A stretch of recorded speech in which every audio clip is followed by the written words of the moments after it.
be a bit more patient. I should get a notification on my phone when we go live. I believe it's one of the first times we try this. So it's a question of URLs and stuff. Are we on Vestland Høyre's Facebook page, or which page is sharing? Well, I think it's Vestland Høyre, but I don't know if Facebook will notify. So Vestland Høyre are co-arrangers, as well as Bergen Senterparti and Bergen Høyre. Sorry, so I'm not entirely sure. Would be nice if it showed up as a. I'm not a Facebook professional. It's on now. Okay. Didn't get a notification for that. Yes. I'm sorry, I could not send you a notification, but now we're live on Vestland Høyre's page, and we are ready to go, Jan. Thank you, everyone. Welcome, everyone. Velkommen alle sammen. Vi må ta dette på engelsk. We're grateful that the dosent in strategy and security, Colonel Juri Raitasalo at the Finnish National Defense University, accepted the invitation from Bergen and Vestland conservatives and Bergen Senterparti to tell us about Finland's defense strategy. Due to Corona, we have to forge relations online. This meeting is on Zoom, but will also be live streamed on Facebook. I'm Jan Berger. I'm a chair of Oslo Conservatives, a borough party in Bergen, and an active member there. With me as co-panelist, I have Mr. Chase Alexander Jordal, deputy leader of Bergen Senterparti. We have our differences in policy, but share an interest in defense. We have with us Mr. Steinar Gerhardsen, secretary of Bergen Conservatives, who will also manage the technical aspects. The format of this webinar is as follows. Dosent Raitasalo will give a presentation, following which Mr. Jordal will comment, and I will also comment. And then there will be a questions and answers session. So, Mr. Raitasalo, go ahead. You're very welcome. Well, thank you, Jan, and all the others. First of all, let me thank you for this invitation. It's really great to be here and talk about the Finnish experiences of defense and the Finnish defense system. Before I go into the presentation and when we go to discussion, I would like to point out two things. First of all, as Jan already mentioned, I'm a docent of strategy at the Finnish National Defense University, so I'm having my academic hat on now. So what I'm talking about is my own personal analysis and understanding of the Finnish defense system and the international security policy and its security system. So I'm not representing any Finnish governmental body or organization. I can't give any official statements. It's just Mr. Raitasalo talking, and I'm responsible for what I'm saying. And the second point is that I think it's really good that we can talk between Nordic friends, Nordic countries, exchange our ideas and notions of defense. So I'm here to kind of tell you my reading of the Finnish system. I don't want to teach you at all how you should do your things. I think you are more than capable of doing that on your own. But I think it's really good that we can have this kind of interaction and talk how we do defense in Finland and in Norway, and hopefully exchange ideas and information for the common good. So these are the two kind of points I would like to raise, and now I will put my presentation on. So here, so I'll be talking about Finnish defense policy, and I'll be doing it with the agenda. So I start first with the framework. I'm trying to frame the question about how to understand where Finland stands today when we are looking at defense. So I'll be talking about the security environment and a couple of other things.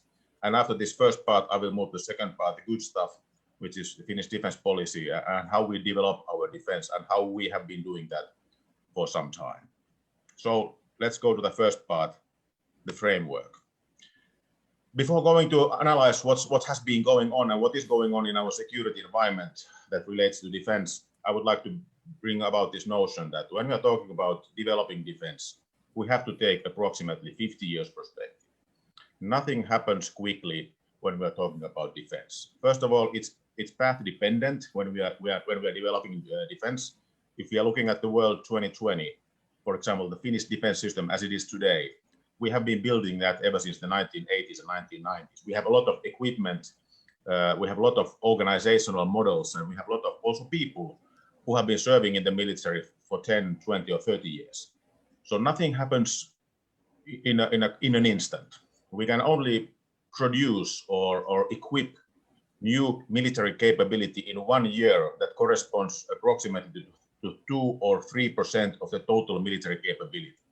So if we are surprised by some new developments, we can really react quite slowly. Even if we do the utmost and spend more money, we still cannot do kind of revolutionary things with defense in 1 year, 2 years, or even 5 years. So I think this is really good to understand that that the defense system in Norway and in Finland, we have been cumulatively building those during the last 20, 30, even 40 years. And I think this is quite often forgotten when we are talking about defense. Everybody's doing quick transformation and there's a revolution in technology. There might be, but there are no revolutions in military affairs. At least they are extremely rare. And this is why I would like to point out that when you look at the discussions in today, at least in the Western defense circles, there's quite a lot of talk about how artificial intelligence, robotics, hypersonic weapons, swarming drones, and all the new technologies that are coming in, biotechnology, that they are going to revolutionize warfare. And I would argue that, yes, they are really important and they will change the face of battle during the next 10 years or 20 years or 30 years. But I don't expect to see a revolution in 2, 3, or 5 years. And if we look at the battlefields of the world today, whether it's Eastern Ukraine, whether it's Syria, whether it's Libya, we can see that most of the destruction and death caused are by weapon systems that are 20, 30, or 40 years of age. So I think we shouldn't hype all these potential new technologies because its change is slow within defense. So that's the kind of the first framework part. The second part is that when we are looking at Finnish defense today, I think that we have to look at least 30 years into the history. And when I look at 30 years into the history, I can see a real watershed event that has changed the world and that has changed defense, not only in Finland, but also in Europe, in Western states, and globally.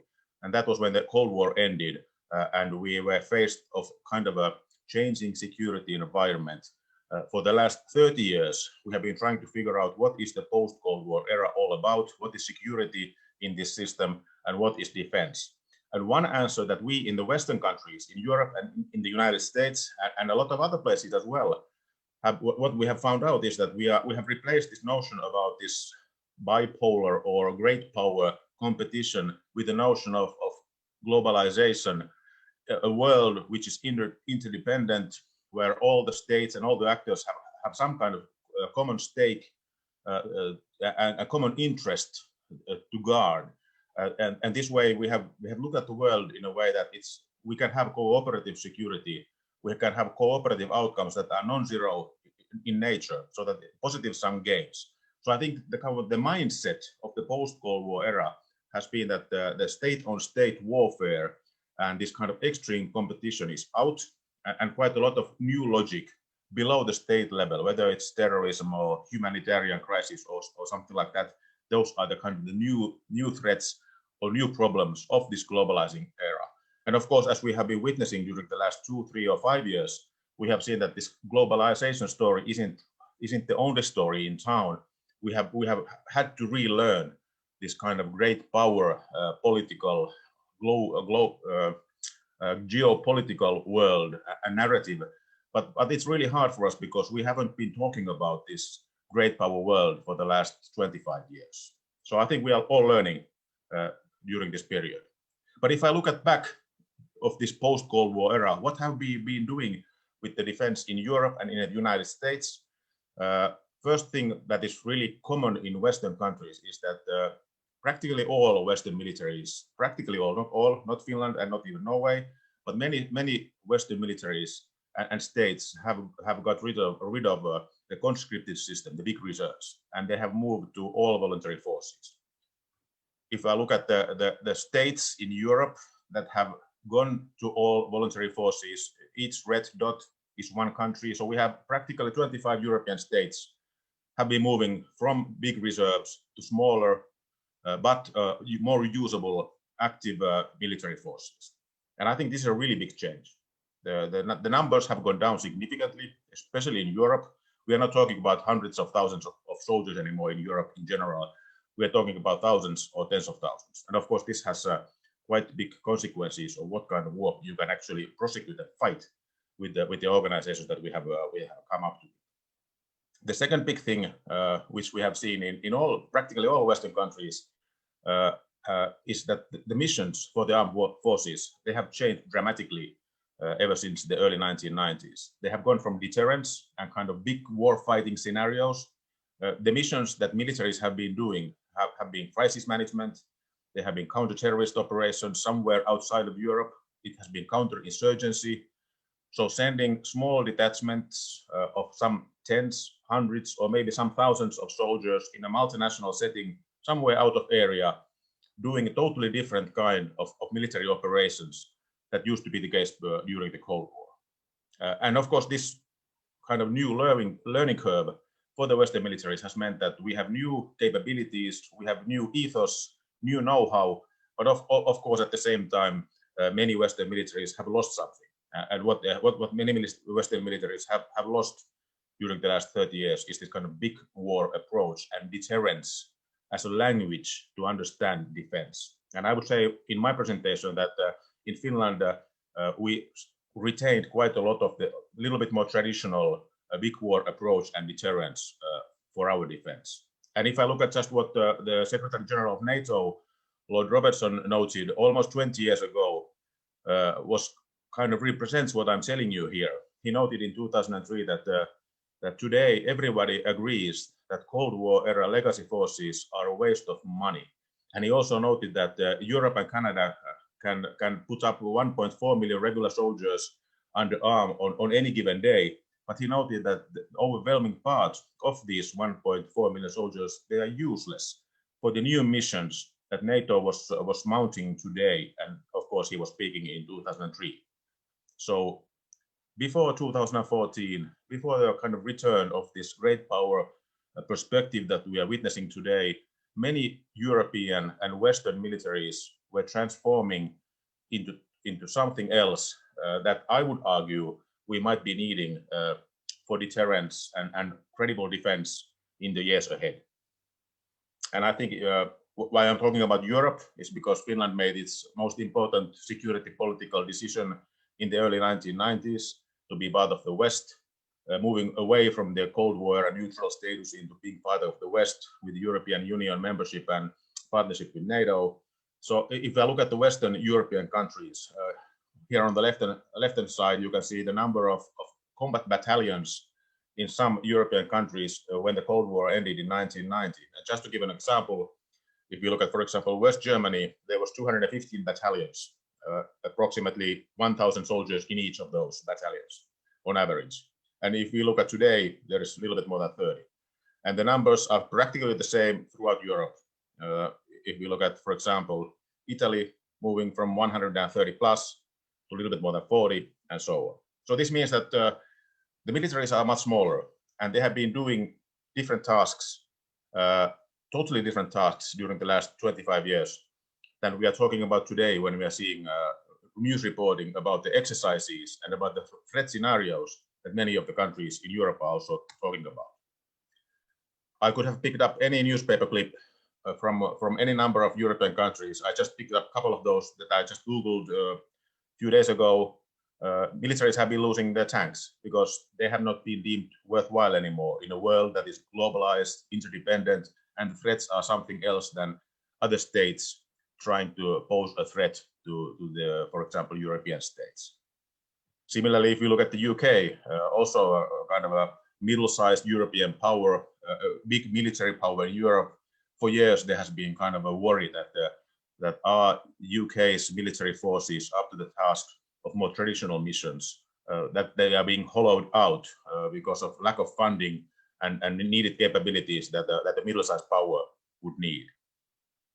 So I'm trying to sum up this kind of analysis about what happened before 2014 in Europe, when Russia annexed the Crimean Peninsula, started a military conflict in eastern Ukraine, and after which the tensions between Western states and Russia have gone to a more tense level. So I think we saw almost continuous 25 years of moving away from high-intensity warfare in Europe, moving away from defending territory and moving towards going somewhere out of area, whether in the name of crisis management, stability operations, counterinsurgency operations, expeditionary missions outside of Europe. And I think this has had a significant impact on what kind of capabilities you can find around Europe. And of course, it means that when we are talking about defense cooperation today, which I'll come a little bit later on in my presentation, it also bears significance to this cooperation that is possible. And finally, I think that this is really indicative of what kind of Europe had a high-level panel about defense 2013 in November, when we were actually witnessing the Euromaidan crisis in Ukraine. And the summary of this high-level panel, which included, for example, the Danish general who was the number one soldier at the NATO military committee at that time, Knud Bartels, that NATO and its allies need to define a new narrative to convince citizens that defense still matters. So it was only about 25 years after the Cold War ended, and many populations around Europe had no idea what militaries are needed for, what are the threats, and what the militaries are doing, because they have become all voluntary forces. People have quite a lot lost the connection between the military forces and the society. So I think that there was really a problematic trend going on in Europe 5 or 10 years ago. And of course, at the same time, I think what Vladimir Putin said in an interview in 2012 reveals that there was a different way of looking at security and defense by Russia. He noted in 2012, just one quote here, that NATO members, especially the United States, have developed a peculiar interpretation of security that is different from ours, meaning Russia's interpretation of security. And I do think that this is what we are seeing today. We have two notions of security. We have practically had two notions of defense. The Western majority view between early 1990s up to 5 years ago was that we need new kind of defense, smaller forces, agile forces in new tasks outside of Europe. And then we have had the more traditional way from a land-based great power looking at having big war capabilities, having large military capabilities for the more traditional power projection and defense tasks. And if I look at the security environment close to Norway or close to Finland, either way, I think that if we are looking at Russian military forces, we can see that there is quite a lot of big formations that are postured defensively, yes, but that have quite a lot of offensive capability as well. And I do think that this view on defense, view on military aspects of security policy is somewhat different that we have had in Europe for 2.5 decades. And everybody knows that NATO and many European countries and Finland have been doing new kinds of things during the last 4 or 5 years. But of course, as I mentioned, creating new capabilities is going to be slow. So I would like to, that is kind of my first analysis about the situation where we are today, security-wise. When we are having tensions between Russia and the Western states, we have had different philosophies about what is security and what is defense. And of course, that has had some real-life consequences for the military forces in Russia, and of course, within the West, in Europe and the United States. So then I next move to the Finnish defense policy. What are we doing for our defense? And I have 4 main points that I would like to share with you. The first is that when we are talking about security of the society, security of Finland, we are not talking only about military defense.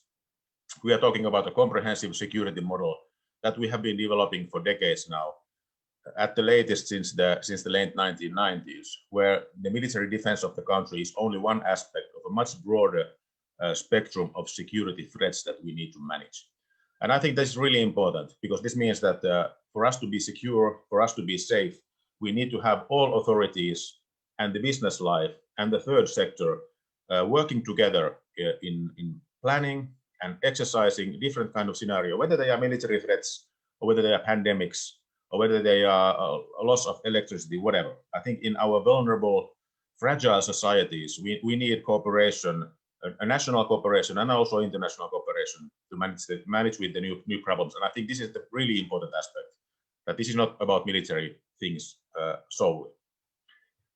During the last 6 years, we have heard a lot about hybrid warfare, hybrid threats, green little men and all that stuff. I would just like to point out from a Finnish perspective that when we changed from the Cold War era total defense, our notions of security during the post-Cold War era into this comprehensive security model, I would argue that we have had a hybrid defense capability for at least the last 20 years. Here just I have a picture from our comprehensive security document that was issued in 2006, where there was a list of approximately 60 different kinds of security threats that the society could face. Some were man-made, like military aggression against Finland or military pressure. Some was something like terrorism, a large influx of asylum seekers, and so on and so on. Natural disasters, whatever, so that the different authorities, business life, and third sector could prepare very different kind of scenarios of how to take care of the different threats. So I would argue that the kind of hybrid defense that we need today, we have had in our system for some time. I think that in Norway, there was a discussion a few years ago about some asylum seekers crossing the border up north from Russia. We had the same discussion in Finland. There were approximately 1,000 plus refugees that were just starting to pour in from certain border crossings in northern Finland. And there has been a talk about that this was a hybrid operation that we had to prepare against. And just as if this is an example, I also look back to the 2006 guidelines.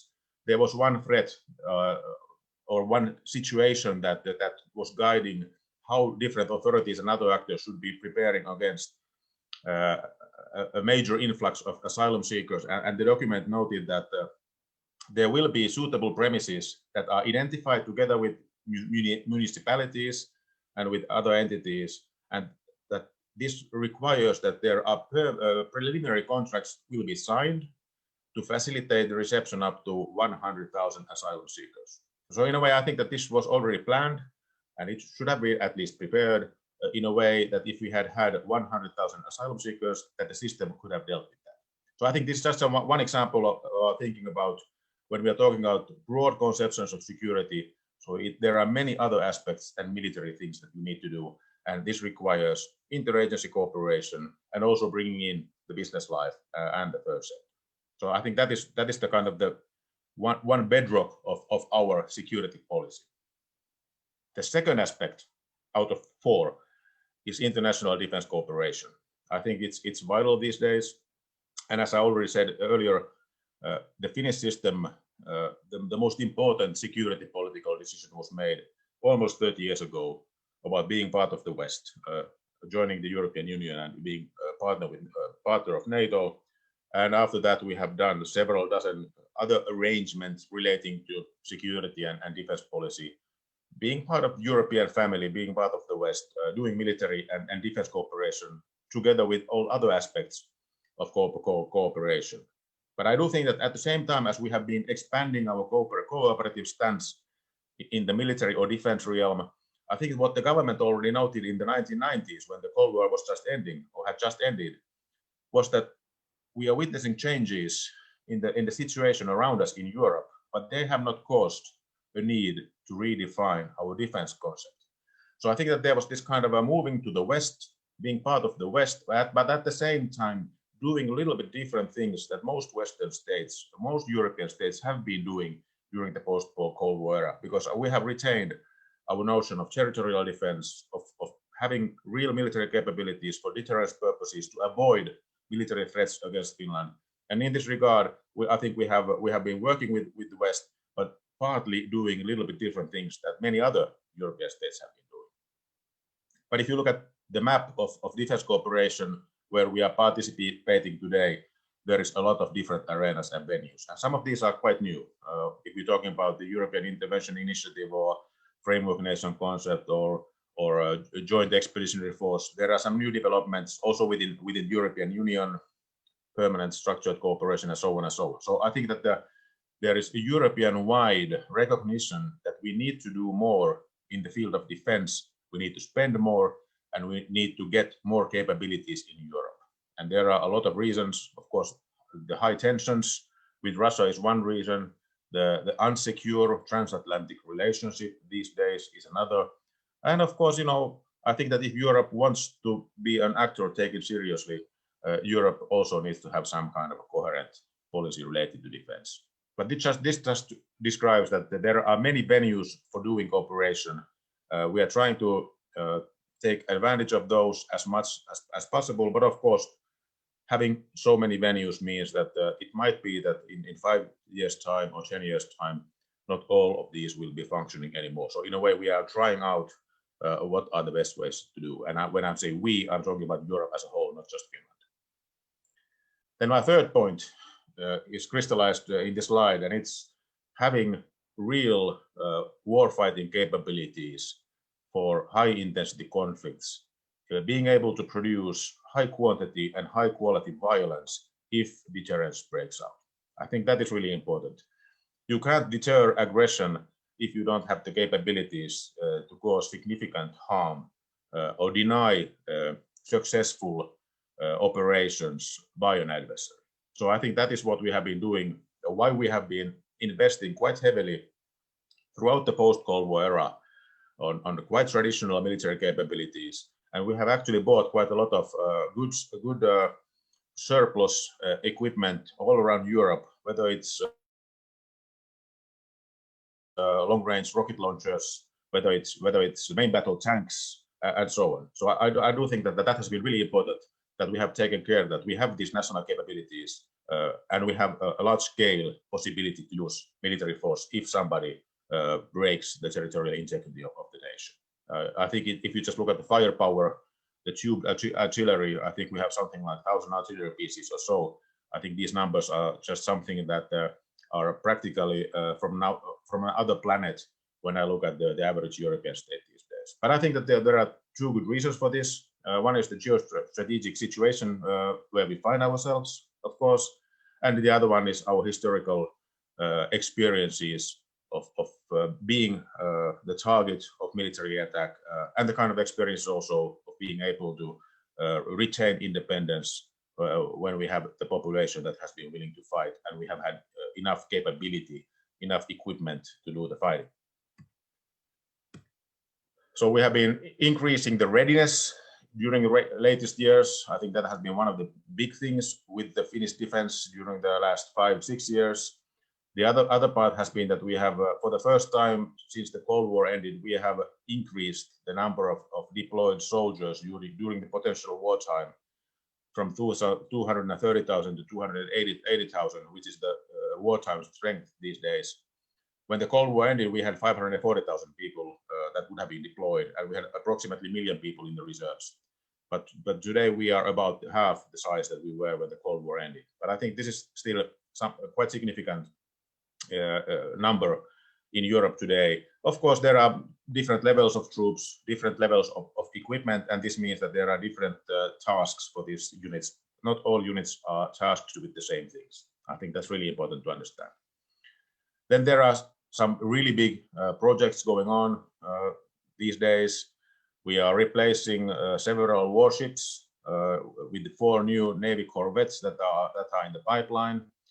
They will be delivered later this decade, and we are also in the project of procuring new fighter planes to replace our aging F/A-18 Hornets, and they will be replaced 2025, and the last plane should be arriving in 2030. And these are both really big projects.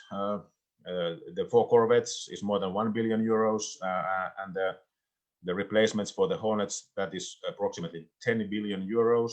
We just had a government agreement on a budget proposal for the next year, which will mean approximately 50% increase of the defense budget for 2021 from 3.2 billion to approximately 4.7 billion euros, and which will mean that throughout the next decade, the 2020s, there is on average 1 billion more to defense each year because of the fighter plane project. So I do think that we are also putting some new, really good and needed new money into this capability development also in the future.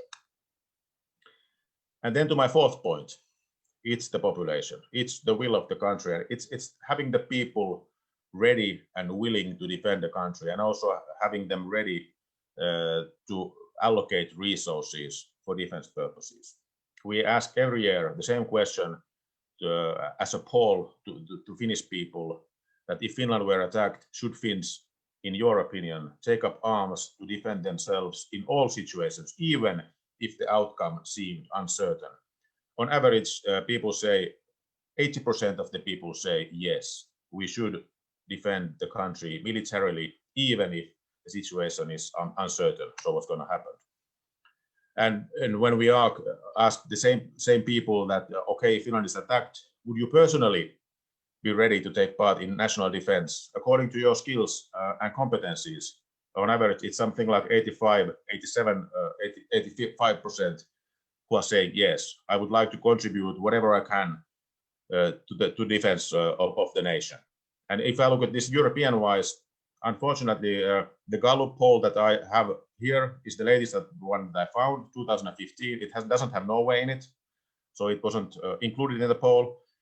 Here we have also 74% of the Finns answering, would you fight for your country? They said yes.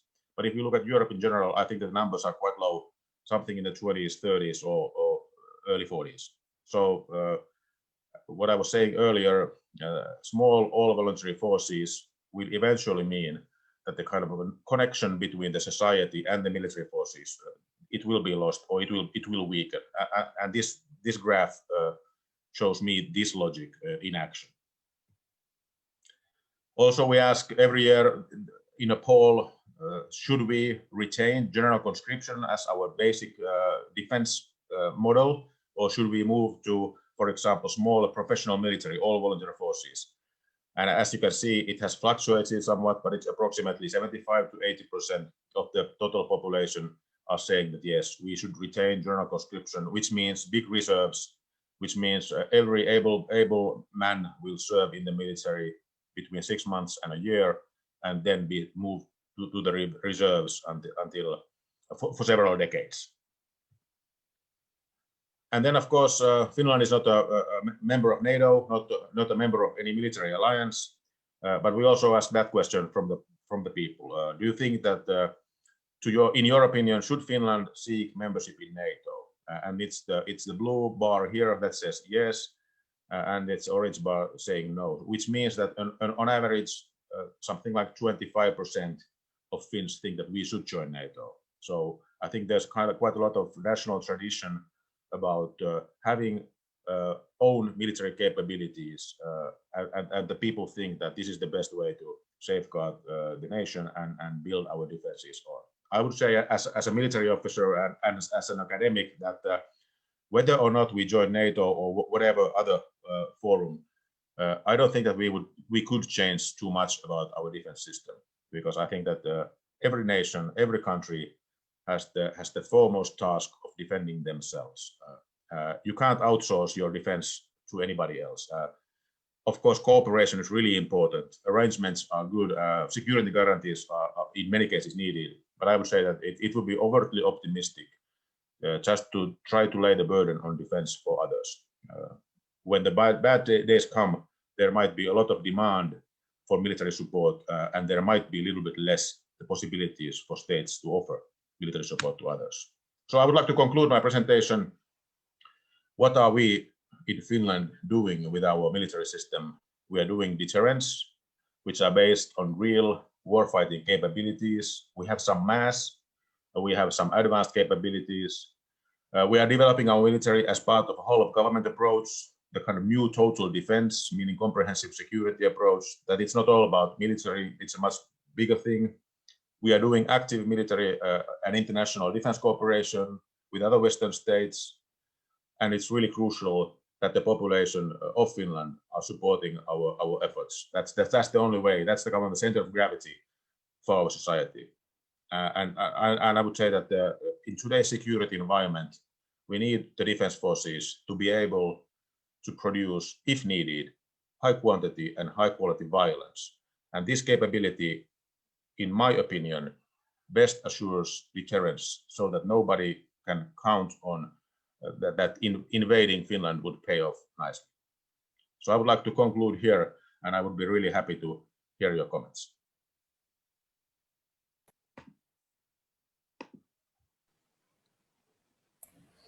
Thank you, Juri, for an excellent presentation, very informative. Everybody can hear me, right? Please, everyone, ask questions on Zoom. We will get through to your questions. I'd like to introduce Mr. Chase Jordal, who is the Deputy Leader of Bergen Senterparti, who will open with some comments. Chase? Thank you very much, Jan. Kiitos, Juri. This was a very interesting, very informative talk. Since the end of the Cold War, as we know, Norway has consistently spent less on our armed forces and has continued to downsize our military, at least in comparisons with the Cold War size and spending levels. This reduction in spending after the dissolution of the Soviet Union has in many ways been understandable. You know, why would you continue to pay the same high premium for fire insurance once the pyromaniac of the village had departed? But in Norway, as said, after the Cold War, we have more or less transitioned our military from being a sort of total defense force, capable of mobilizing large portions of the population in defense of the nation, to becoming more of a task force-oriented defense, which perhaps is, you know, more capable of supporting our allies in foreign conflicts than it is capable of defending our own nation from potential attack. This has been a trail followed by many other European nations, like Denmark, but not Finland. And I thought it was quite interesting to see your overview of when different nations decided to get rid of conscription. Luckily, Norway has continued with conscription, and we've actually also expanded it. You know, I think it's only Norway and I know Israel, maybe a few other nations who have conscription for both men and women. Anyway, after Russia's proxy invasion and eventually proper invasion of the Crimea in 2014, many people in the Norwegian military circles have again looked towards Finland for inspiration on how a relatively small nation can defend itself against a more aggressive, much larger neighbor. Finland being an especially interesting case, as they managed to support a large military force for a good deal less money than other nations with smaller forces have managed to do. You're spending a larger part of your GDP, but I believe in real numbers less than Norway, I think. Under the leadership of Norway's current conservative government, I might say that the party I'm a member of, the Senterparti, is in opposition at the moment. But under the leadership of Norway's current conservative government, Norway has again started to spend more money on defense, although we are still a bit off of the NATO 2% goal of 2% of GDP. I think we're on 1.8%, so we're getting there, but it's taking its time. I and many others in the Senterparti are pleased to see that the government is spending more on defense, but we differ on how we believe the investments perhaps should be made. We want a larger focus on ground forces, a decentralized base structure, and a much stronger home guard or national guard, as well as investments in a defensive and perhaps more deterring capabilities like submarines and so forth, as opposed to perhaps more offensive capabilities. This is something which is very much in line with one of the Senterparti's main tenets, which is to be self-sufficient. So again, I liked quite a bit of what you were saying there. We are, of course, committed to our NATO obligations and the alliance in its whole, but we must be able to defend ourselves to a greater degree than we manage to today.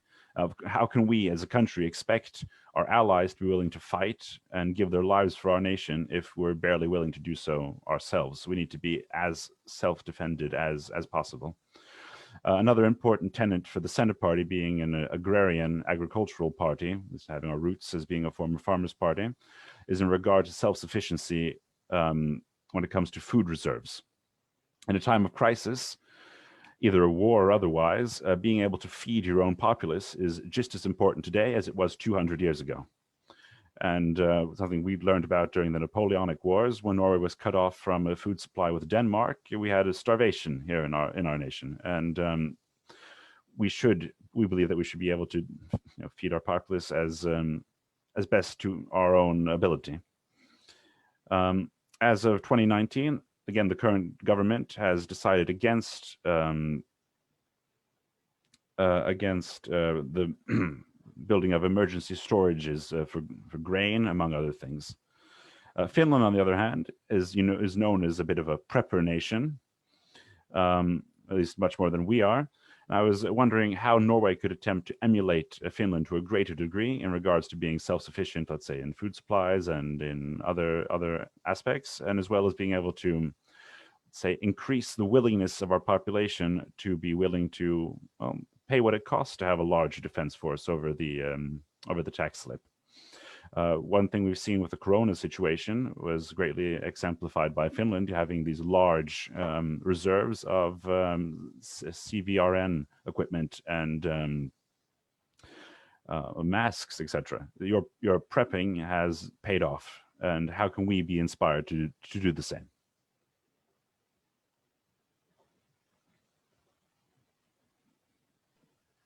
So Jan, is it okay if I respond? But if I just respond to Chase's comments, yeah, thank you very much. Good comments. I think I have a couple of points that I will share with you. First of all, I would say that also Finland, we paid we got use of the peace dividend when the Cold War ended. I do think that we have done defense with quite scarce resources during the post-Cold War era. So I don't think that our GDP ratio has been above the 1.4 marker before next year. So I do think that we haven't spent that much on defense, and maybe for a good reason. The security environment was benign for 2 decades when the Cold War ended. Then I would like to make another point, which I didn't emphasize in my presentation. It's also related to security policy and foreign policy. Foreign policy is not my everyday job, but I do think that when we're talking about the raising tensions with Russia, with West in general, and NATO and some arrangements, I do think that it's really important, and that's part of the Finnish foreign security policy. It's to talk with Russia.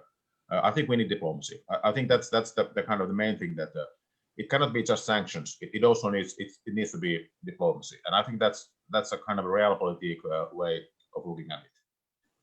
And then concerning the security of supply, about having these storages that you mentioned, I do think that what we have learned, for example, from the COVID-19 case, that when everybody was surprised in Europe that we started needing huge amounts of face masks and ventilators, that states among European family were using quite brutish methods of trying to secure their own supply, even at the expense of others. And it took several months before we found a way of securing everybody for themselves, and then started to look at this a little bit more broadly in the regional context and maybe European-wide context. And I do think that there is a lesson to be learned for all of us about thinking about security of supply. And also, as you mentioned, getting the people to understand, and maybe the decision makers to understand, that if you want to be prepared for different kinds of crises, it will cost money.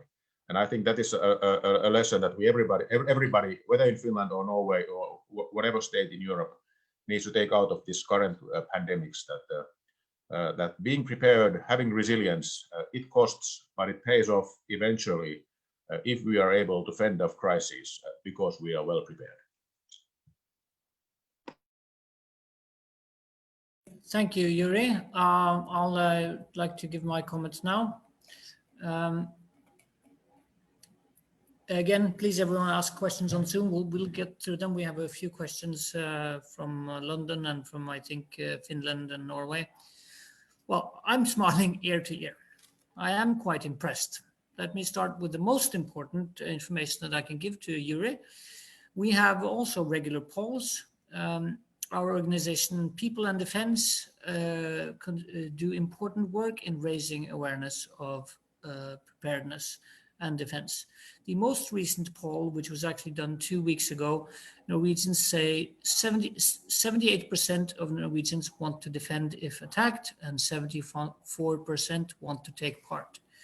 That is a substantial number, especially compared to the more core European countries.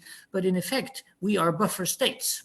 And that is an important message to get through to Norwegians, because with globalization, where there isn't any border anymore, but we are a buffer state. So that is something to leave for public debate. I think Norway is in a good position, but the security environment is seeing rapidly increasing tension and less cohesion. The Conservatives, my party, have stopped the downsizing of the armed forces, reversed the trend, and started rebuilding capability. We want a defense that is able to meet the current and future threat picture. We can take care of our country, ensure the security of the inhabitants, and the security of society. We want to strengthen Nordic and European defense cooperation to complement NATO. We want to strengthen defense cooperation with our most important allies, USA, UK, the Netherlands, Germany, and France. We want to further develop the total defense in line with the sharpened security policy situation and the society's needs in peace, crisis, and war. We share some important common aspects of history. Norway was independent since 1814 or 1905, depending on how you count, and Finland since 1918. We have both been colonized and subjected to language destruction. It bears pause to remember that Finland is the only Nordic country which has successfully resisted invasion during the last big hot war. The first invasion lasted for 105 days and left 25,000 dead Finns, and the second phase left them with 63,000 dead, which makes an impact on society for generations to come. Norway resisted for 65 days and was left with only the small island of Jan Mayen as unoccupied. Mr. Jordal is quite eloquent, but I think that autarky, self-sufficiency, is an illusion. A strong Norway in a strong Europe is a better strategy. Yes, a strong Nordic is a must, but also a strong Europe. Nations will act and cooperate according to their own interests, but words do matter. This seminar matters. I would like the audience to note that Finland isn't self-sufficient in every way. It's not North Korea. It has layers of interlocked security. They're just missing the strongest armor, which is NATO. I take note of Mr. Raitasalo's presentation. In the current debate about Norway's defense forces' long-term plan, it bears to notice that certain aspects of an invasion defense are in fact remarkably inexpensive. And that's relatively new to me, and I think the Norwegian public needs to hear that it doesn't need to cost an arm and a leg. It will perhaps cost an arm, but not an arm and a leg. But in these numbers, one should note that civilian preparedness, the total defense concept, isn't calculated directly as defense expenditure. And the total defense concept and actions that follow are an effective complement to military might. In my personal assessment, aspects of Finland's strategy are impressive and an example to adapt and emulate. And that concludes my remarks. Do you want to respond, Juri? Sure thing. Thanks, Jan. I think also here some pretty nice comments, and I think that we agree on quite many things. For example, that the new security environment that we are seeing today. I think that it is the same situation in Finland and in Norway and many other places that we have deemed that we need more military capabilities. I think that is a thing in common. The second point that you made, I think is really important, is about defense cooperation. Yes, I think that was one of the 4 points that the Finnish defense is relying on. One important point is that we are doing international defense cooperation. And this relates what you said also about self-sufficiency. I do think that in this global era, even with great power competition, just doing it by yourself is not possible. So I do think that that's why we have decided that yes, we need as much credible national capabilities and stockpiles, but that's one aspect of it, and the other aspect or the other side of the same coin is that in addition to that, we need to cooperate. So I didn't want to convey the message that we are the North Korea of Europe, because we are not. And then for my final point, total defense, I totally agree. However you call it, I think that it's good to realize that today's crises, they are really or could be broad in nature, and there will be surprising elements, whether they are man-made, intentional, or natural disasters that we are talking about. So there are going to be surprises anyway. That's why we need a broad cooperation structures during normal times, so that when we are facing crises, so we have some models to cooperate. The authorities know each other. They know each other's weaknesses, and they know each other's strengths, and they have the culture of cooperation. Because that is the only way that we can flexibly counter the surprising situations that we will undoubtedly find ourselves in. Thank you. Thank you, Juri. I'd like to do a question from the audience. That's Mr. Edward Lucas from London. I have a question about how Finland deals with information attacks. Could you outline the case of Jessica Aro and the new media pool initiative, which protects such targets from intimidation? I believe I had prepared questions in the same direction. He also asks about the raid on the Ariston-Helmi complex. This seems to be a very important signal from Finland to Russia about what will not be tolerated, and to the Finnish public about how the state can act if necessary. Are we, to sort of put it bluntly, are we in an information warfare? Are we in a brain war between inhabitants of various nations? Well, that's a really good question, and I don't think we will get a unanimous vote after this discussion, but I hope that I can open up the kind of the Finnish perspective. Yes, I do think that information is really important, and I think that our modern societies and our ways of communicating has delivered new possibilities of using information in new ways that we might not have good defenses against. So I do think that it's possible to use information in our information-based societies much more broadly than it has been the case in history. But then again, nothing is new. I think that the methods and the techniques are new. The tools are new. But it's as long as strategy has been there for thousands of years, it has been the best commander or the best statesman who has been able to get the other party or the adversary to do what you want without firing a shot. So I do think that this is as old as human relations. It's as old as warfare. But of course, the tools are the tools of today. So that is the kind of new aspect. So I would say that the character of this game is changing, but the basic nature is precisely the same. Then there were two specific questions about the Jessica Aros case, about I think it's quite a lot of harassment in the social media. So I think that is a case that is really serious, but it's at a totally different level than when we are talking about state security. We are talking about personal security and how some people are going after other people in social media.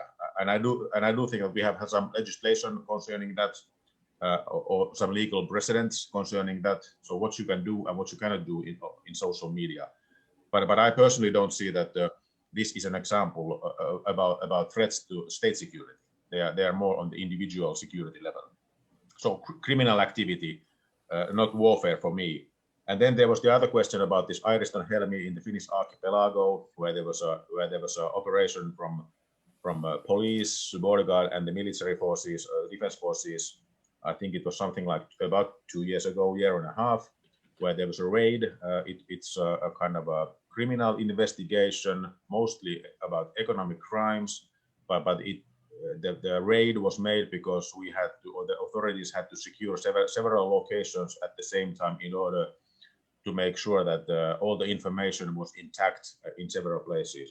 They were properties owned by a Russian citizen, and there was very much media attention, even this kind of a hubris about the kind of information warfare and hybrid warfare from Russia to Finland. I think quite a lot of this discussion was a little crazy, in my personal opinion, but I think it contained the seed that we need to be really clear about authorities being able to investigate all potential security threats, and in some cases to do it publicly and to say publicly what are the threats or what are the potential threats. But in this case, as it turns out so far, it has been mostly about an economic criminal case that is still ongoing. I think that the investigation is still going on for some time because there's a big amount of information that needs to be dealt with, and quite a lot of the information has some international connections. And when you're doing international criminal investigations, getting all the details from other parties is going to take some time. So just to get to the bottom of my answer, yes, we are seeing new attempts to make criminal activities, but we are also seeing potential new attempts that could undermine state security if they are used in a time of crisis. But so far, we haven't faced those kinds of direct threats to Finnish sovereignty or state security with information or the other so-called hybrid methods. Thank you. I'd like to take a question. I know Chase has a few questions. Could we just take one question from Hufvudstadsbladet in Helsinki? Chase, are you okay with that? He asks, what are the likely next steps in Finnish-Norwegian defense cooperation? And that's a question to Colonel Raitasalo and our Norwegian friends. Juri? Yeah, well, as I mentioned, I can't take part in any kind of official discussion. So I'm just going to note that kind of the basic framework for the Finnish government that started its work last year is that the Nordic defense cooperation is important, and we are moving ahead with that.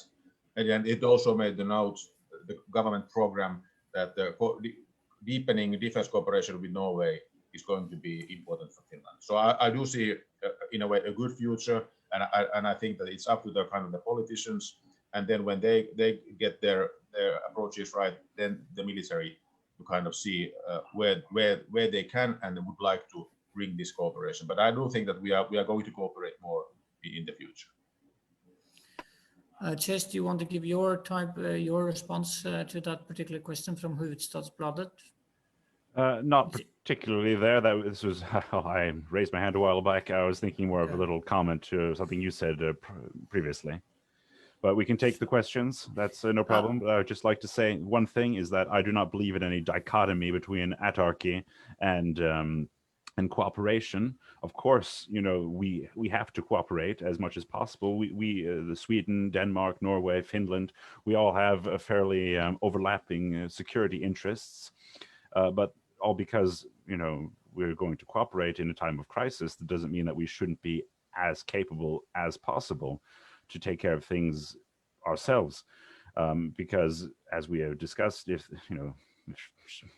things first go very badly in a diplomatic situation and we need help from across the pond, then it's not given that help will arrive immediately, nor is it a given that there will be a willingness among some of our allies to help. So we should be as prepared as possible, both in regards to direct military capabilities as well as in regards to secondary capabilities, feeding our populace, etc. So it's just a little comment there, and it's very positive that we're seeing more cooperation between Finland and other Nordic countries. I myself have a position in the National Guard here. I'm a platoon commander, and on one of our exercises we had recently, Trident Juncture, there were Finnish soldiers. And so I think it's quite positive to see that we're working together like this. And I got one question from one of my members here, which I sent to you, in regards to what sort of ammunition the Finns are using at the moment, and if you're considering going over to a smaller caliber, which would be more interchangeable with your NATO allies, or not allies but partners. But my question would be is, again, what sort of steps will we be seeing towards Finland becoming even more intertwined with your neighboring Nordic countries? I'd like to just quickly respond to Hufvudstadsbladet's question. Well, we have a systematic process. We're a democratic nation, and the political programs that wrap around the defense forces are where it will happen. So it'll have to be a systematic process. This is information sharing and relation building. But to have a proper process, you need to go through the proper channels. We're very happy to hear about Finland's success in retaining territorial defense, as this is becoming increasingly likely. And I will talk to the people I know and try to get it on the political program, because in 5 years' time, that's where things matter. So I'm very happy to see that Finland has followed a long-term plan. And the most important change me and Mr. Jordal and everybody else who is interested is to make our voices heard. Then, of course, let's hope we don't need it. But in case we need it, we know that we've done our part. In a sense, this, you may not call it information warfare, but this is sort of at the fringe of military affairs. It is about democratic legitimacy, anchoring the solutions. If Norway chooses to extend even further military cooperation, then that should be rooted in a proper process, and will make our voices heard. So I can't give you the likely next steps, Mr. Jan Erik Andelin, is simply that we will push this point forward in the political process in Norway, and believe that will carry weight.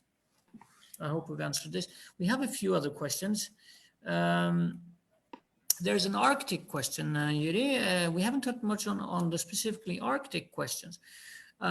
Vemund asks, a limited armed conflict between Russia and a Western state in the Arctic, well, that's very few Western states in the Arctic, but that could put pressure on Finland. What is the Finnish approach to the increased militarization in the Norwegian and Russian parts of the Arctic? And how can Finland deal with insecurity between Arctic states? Yeah, well, my personal take, first of all, Finland is an Arctic nation, just like Norway. It's quite often we talk about that there are some raising tensions in the Baltic Sea region related to Finland, and then in the Arctic area. Of course, these are different regions, but they are both really important for us. So one could say that they kind of constitute the region for us. It's the Arctic waters and the Arctic area, and then the Baltic Sea region. And we can see the rising of tensions on both areas. Of course, those are really significant for the security and also for defense. So what should we do, or how do I see it? I see that it's really important that we have credible defense concerning the whole territory. And the other aspect is, I think that we should be trying to relieve the tensions. And this is why I think that it's not only about the military, it's also about foreign policy. It's about cooperating, and it's about trying to solve the biggest tensions. And you are right, the Arctic has been militarizing for several years now. I think that there was an attempt, successful attempt for some time to keep the Arctic out of this tension game in a way. But I think that during the last several years we have seen steps that the Arctic has been militarizing, and there are big national interests related to the Arctic, not only for Russia or for Norway or for Finland, but also some other players. Also, for example, for China, that has been really interested in developing some, for example, resources in the Arctic area. So I do think that we are going to see more of this great power game that we are seeing in other spheres. We are also going to see it related to Northern Europe and the Arctic area in the future. Thank you, Juri. I'd like to ask one question, and that's so there's in my mind, it's not a prepared question, so sorry if it's taking you by surprise, Juri, but there's a fracture line going right through Scandinavia, and hostile nations are likely to know about fracture lines and use them. It is my impression that the Swedes and the Finns are really interested in the Baltic Sea and the Baltic nations, whereas Norway has its eyes looked out to the west. We care about Iceland, we care about Svalbard, we care about Jan Mayen. So I even said this on Twitter that Norway is back to back with Sweden, defending the Scandinavian peninsula and surrounding areas. We're looking west, they're looking east. And Finland has a bit of both. It has both the Baltic Sea and the Arctic. Do you agree that there is a certain fracture line, or is it all one battle space? Well, I wouldn't call it battle space yet, and I wouldn't actually call it the fracture line, but I would say that we have Norway, Sweden, and Finland. We have certain national characteristics, or let's say some different emphasis on how to define security threats or the area that we are interested in. And for example, the spaces that you mentioned, whether it's Iceland or Svalbard, I think those are kind of geographical facts that, and for us, they are really much harder to analyze or to operate on because of geography.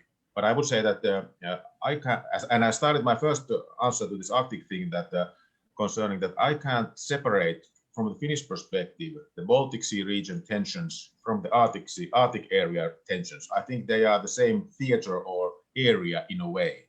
They are geographically different, but I think that when we are looking at security policy and defense policy and how to defend the nation, I think that it's a little bit artificial to separate them. I think they are part of the same package, but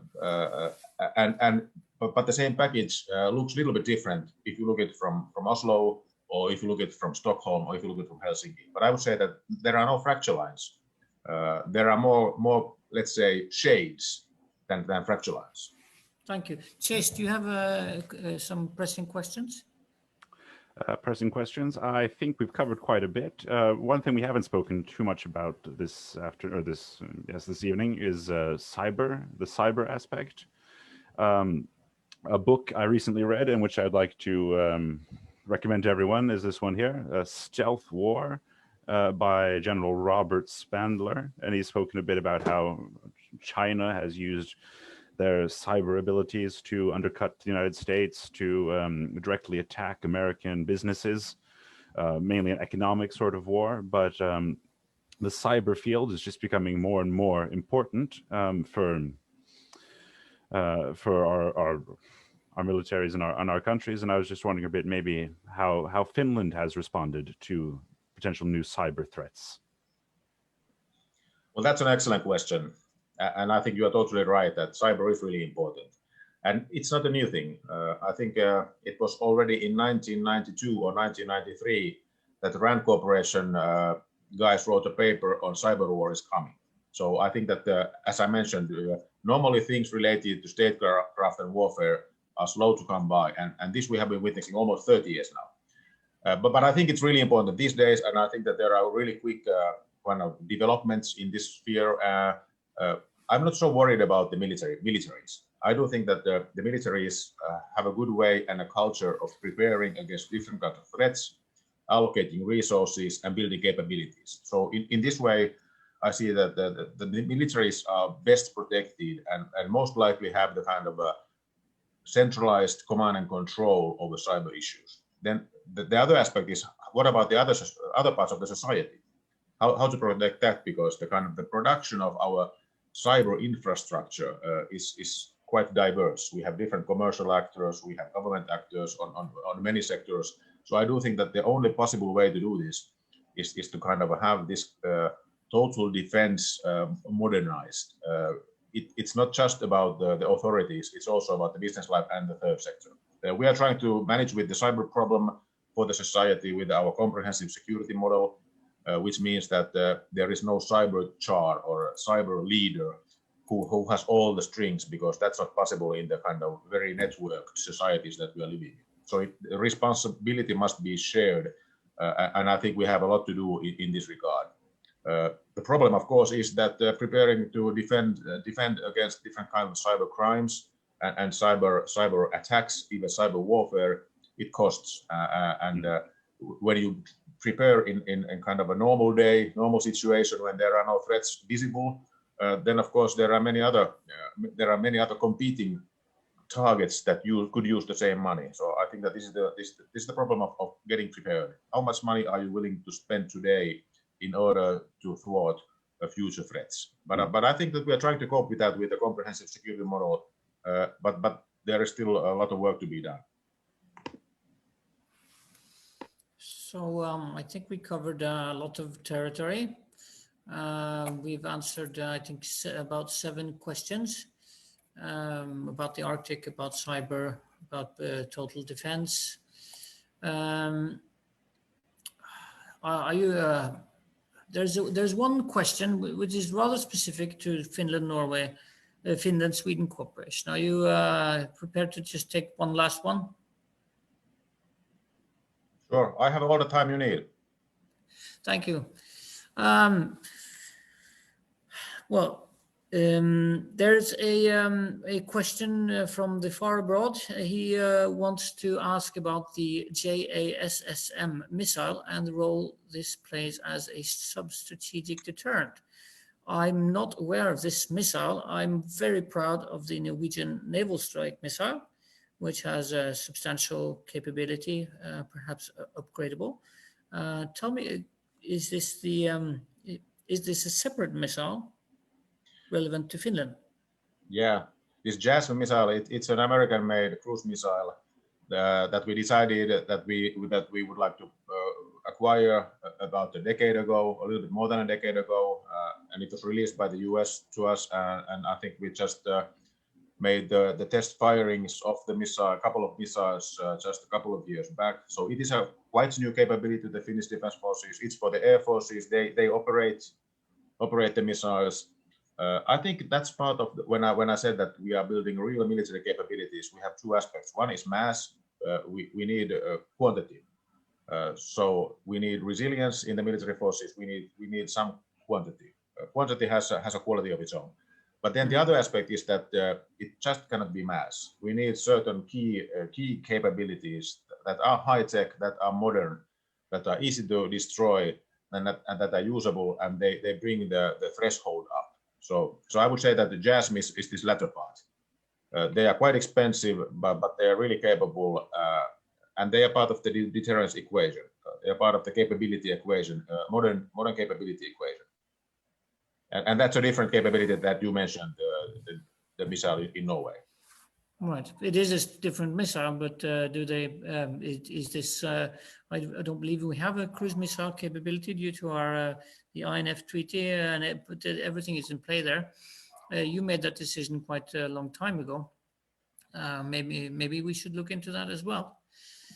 But I would say that also that the missile is not against the INF treaty that has now had some serious problems during recent months or years, but it's according to the standards because it's air launched, so it's not part of the equation. So it's from the Air Force fighters. Well, you are aware that the naval strike missile is in Poland and it's on trucks. Yeah, and I've heard it's a good missile. And the trucks are currently pointed at the sea. Well, I'll leave that. I think Jan, if I may answer Chase, because he brought up the kind of how to be interoperable with NATO equipment and concerning, for example, the rifles and the calibers. I'm not really an expert on that matter, but just because the question was posed earlier, I think the Finnish government made the decision in the late 1990s, more than 20 years ago, that we will develop Finnish defense forces according to Western standards, i.e. NATO standards. And that's what we have been doing. So that has been the policy for more than 20 years. And if you look at the vast majority of the procurement projects, practically all, they kind of bear witness to this thing. What about the calibers? I think we have already done some smaller purchases of NATO standard caliber weapons, for example, for our special operations forces. And we have been looking into that sniper rifles. But still quite a lot of the mass that we have is based on the 7.62 non-NATO standard ammunition. There might be a time when we are going to kind of procure a new assault rifle in large numbers, but that hasn't been the case so far. But we have done with our rifles and with other systems, so that what we are buying is according to NATO standards. Well, I think we've been through a lot of territory. Chase, is there anything we've left out that you feel the need to?